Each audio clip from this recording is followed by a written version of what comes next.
अस्सलाम वालेकुम, कैसे हैं आप लोग? खैरियत से हैं? काफ़ी दिनों के बाद आपसे मुखातब हो रहा हूँ कुछ मुस्तफ़ियत के बायस, लेकिन नसीम शाह ज़ाती तौर पे मुझे अच्छे लगे। और वार्म अप मैच का बेनिफिट ये हुआ कि उसमें तो एक ऑप्शन भी होता है कि आप जितने खिलाड़ियों को चाहें उसमें खेलने का मौका दें। और नसीम शाह के ऊपर बात करने से कबल उनके तमाम चाहने वालों से और नसीम शाह से मैं तज़ियत करता हूँ। उनकी वालदा की डेथ हो गई और उसके बावजूद उनको दाद देनी होगी। ये एक ऐसा सदमा होता है कि बड़ा मुश्किल वक्त होता है इंसान की ज़िंदगी में, कि जब किसी की जो वालदा हैं वो दुनिया फ़ानी से कूच कर जाएं। और जिस शख्स के साथ वालदैन की और बिलखसूस वालदा की दुआएं हों, मैं उस शख्स को अपने समेत दुनिया का ताकतवर तरीन इंसान समझता हूँ। उसको कभी भी कोई नाकामी नहीं होती और जुर्रत और इस दिलेरी के ऊपर दाद देनी होगी नसीम शाह को, जिन्होंने अपने कैरियर को सामने रखते हुए और अपनी वालदा की ख्वाहिशात के पेश नज़र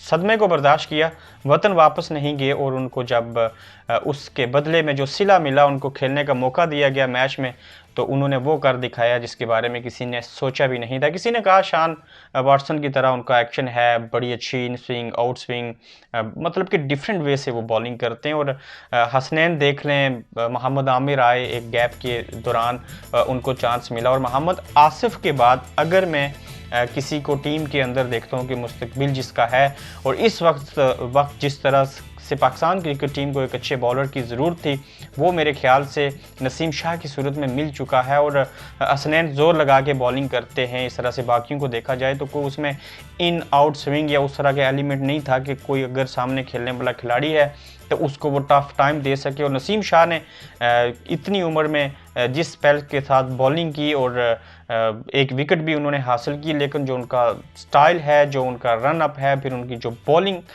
मैंने देखी, ज़ाती तौर पर मैं इम्प्रेस हुआ। और वाकया ही ये किसी उस कैटेगरी में आते हैं जिसमें आम बॉलर की हैसियत नहीं रखते, बल्कि ये कहा जाए तो गलत नहीं होगा कि सामने वाला बैट्समैन जब उनको खेलेगा तो वो 2 नहीं 3 बार ज़रूर सोचेगा कि इस प्लेयर को, इस बॉलर को कैसे फेस करना है। ऑस्ट्रेलिया टफ टूर होता है हर किसी टीम के लिए, वो चाहे इंग्लैंड हो, चाहे पाकिस्तान हो, इंडिया हो।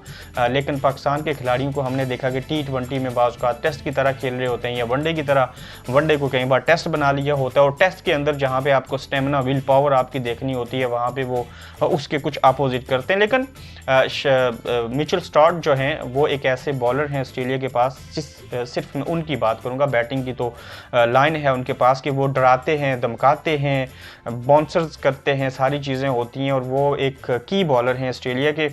उनसे हमारे खिलाड़ियों को फ़िक्र नहीं होनी चाहिए, लेकिन उनको अगर तहम्मुल मजाजी से हमारे प्लेयर्स खेल गए तो मुझे ये लगता है कि पाकिस्तान के लिए किसी भी इनिंग्स में अगर उन्होंने कम बैक कर लिया तो शायद ही कोई मुआवजा हो जाए और पाकिस्तान टीम जो है वो एक दिलचस्प टेस्ट मैच अपने शौकीन को दिखा सके। नसीम शाह को डेफिनेटली इस वार्म अप मैच के बाद उनकी सलाहियतों को सामने रखते हुए पाकिस्तान क्रिकेट बोर्ड मैनेजमेंट को, कोच को, बिलखुसूस मिसबाह उल हक और बाबर आजम को चाहिए कि उनको मौका दें, उनकी सलाहियतों को सामने लेके आएँ और उनसे इस्तिफादा हासिल करें। नसीम शाह जब ऑफिशियली खेलेंगे पाकिस्तान की तरफ से तो छोटी उम्र है, यकीनन प्रेशर होता है, बाकी चीज़ें होती हैं, लेकिन मुझे यकीन है कि जब वो उनको कभी मार्केट आई भी होगी, बाकी चीज़ें भी होंगी, देखना यह है कि वो किस तरह से कम बैक करते हैं, क्या चीज़ें होती हैं। लेकिन किस्मत जो थी वो उनके ऊपर मेहरबान हुई, उनको एक मैच, वार्म अप मैच में मौका मिला, उनका टैलेंट सामने आया। और बिलखुसूस ऑस्ट्रेलियन कमेंटेटर ने जिस तरह से उनकी तारीफ़ की, और वो ऐसी तारीफ़ सामने आई, उनकी ऐसी कारकर्दगी सामने आई कि वो चंद ही दिनों में, मिनटों में, बल्कि घंटों में वो एक स्टार की तरह से ऊपर आए। सोशल मीडिया के ऊपर उनकी वीडियो वायरल हुई। कहते हैं कि जब कोई चीज़ असर रखने वाली सामने आती है तो उसके ऊपर लोग दाद ज़रूर देते हैं, उसका इम्पैक्ट ज़रूर होता है। लेकिन बाज़ औक़ात क्रिकेट हो, स्पोर्ट्स हो, क्या कोई भी खेल हो जाए, चाहे आप शोबिज़ के अंदर हैं या मीडिया में हैं या पॉलिटिशियन हैं, कहीं ना कहीं आपको कोई ना कोई एज मिलता है, कोई मौका होता है, कोई सुनहरी चांस होता है जहाँ से आपको एक हवा मिलती है और वो हवा आपको बहुत ऊपर लेके चली जाती है। लेकिन क्रिकेट दुनिया की एक वाहिद चीज़ है, एक ऐसा जेन्युइन खेल है जिसके अंदर आपको, और बिलखुसूस अगर कोई खिलाड़ी बॉलर के तौर पे टीम में खेल रहा हो तो उसको अपनी जिस्मानी चीज़ों को बेहतर रखते हुए ताकत का मुज़ाहिरा करना होता है, फोकस करना होता है अपनी फिटनेस से लेके सारी चीज़ों को। और जब तक वो प्रैक्टिकल करके नहीं दिखाएगा, लोग नहीं देखेंगे, लोग दाद नहीं देंगे, तब तक मुश्किल होता है कि आप इस फील्ड के अंदर ज़िंदा रह सकें। एक अच्छा आगाज़ हुआ उनका, गुड लक भी हुई, लेकिन उसकी नसीम शाह की इसमें मेहनत भी शामिल है।